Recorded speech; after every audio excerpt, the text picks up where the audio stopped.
You're such a perfectionist is a phrase I heard way too often lately, and it made me think, am I really a perfectionist, or I just know I can do better?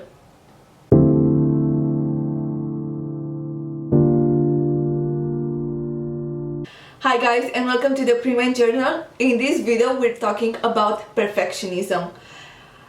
Where do we draw the line where it becomes toxic? And if is it toxic, can we flip the switch and make it work for you and not against you?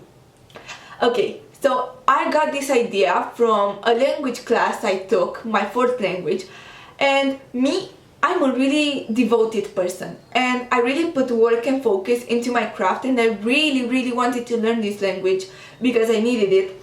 And I came there with extra work done. I was asking grammar question, vocab, I listened to podcasts, I was asking for materials, I did all this stuff. And somebody in my class there told me, oh my god, calm down, you're such a perfectionist, for you everything needs to be perfect.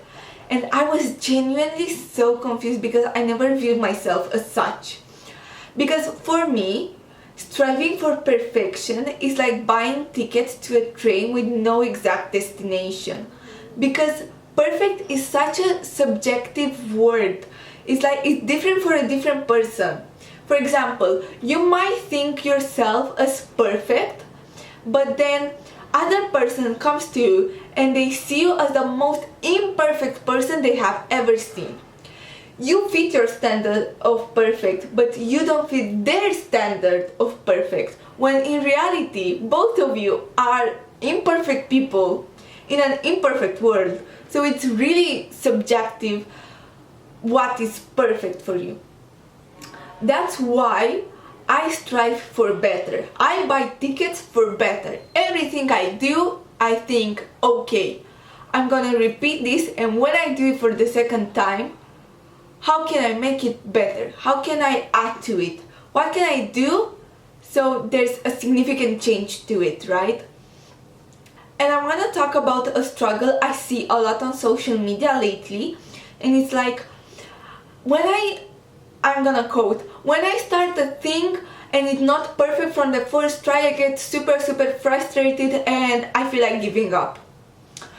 And in this case, being perfect doesn't build you up like you want to, it's steering you down. Because true happiness comes through progress, is you imagining a stuff, imagining a goal, imagining a result, and going through the process of getting better and better every day.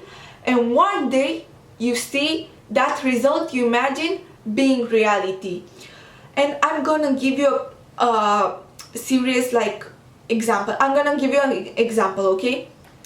Imagine you start a sport. Think about Olympic athletes, right? Imagine you start a sport at 10 years old, and from your first lesson you become an Olympic champion. Yeah, that's impressive. But you know what's also it's also sad. Why? Because you have no time to build passion for it. When you start a thing and you start to repeat, getting better and better, or getting better, then worse, then better, then better and better, you build passion for it. You build passion because you see result. You build resilience. You build discipline. You build love for what you do because you're getting so obsessed. Again, think about athletes. They have training, right? So every day or weekly they train and they train and they train, and every workout looks different. One is worse, one is better, then the other one better. Then they don't feel okay, but they still show up. This is what brings them to that Olympic champion, no? The fact that they show up every day, they get better. One worker is better than the other. It's the progress that makes you love what you do and makes you feel proud, because you finally can see it. From all this process, you can finally see your result as you imagine it. Also, think as your perfect version, as an alter ego, and not, don't call it that, don't call it perfect version, call it an alter ego. And don't set expectations, set goals. For example, if you will have a test, okay, and you want a 100 on your test, that's a goal. What do you need to do for that goal? Do you need to talk to other students? Do you need to do past papers? Do you need to like quite literally do a practice if it's biology? What do you need to do? And then do them. Then you got a test. You know that you did what you needed to do in order to get a 100. Then let's say you got a 19. Okay, you got a 90. What was missing from there? Was it you needed to move faster, you didn't finish the test, you needed more practice? Was it a niche question that maybe wasn't in the book but the teacher said it in the class? Do you need to pay more attention in the class? What is it? Was it more, did you memorize more than understood? What was it? And from your missing parts you build up, and that's resilience. At the end of the day, you can achieve your own perfect, and through that, through progress, you build passion.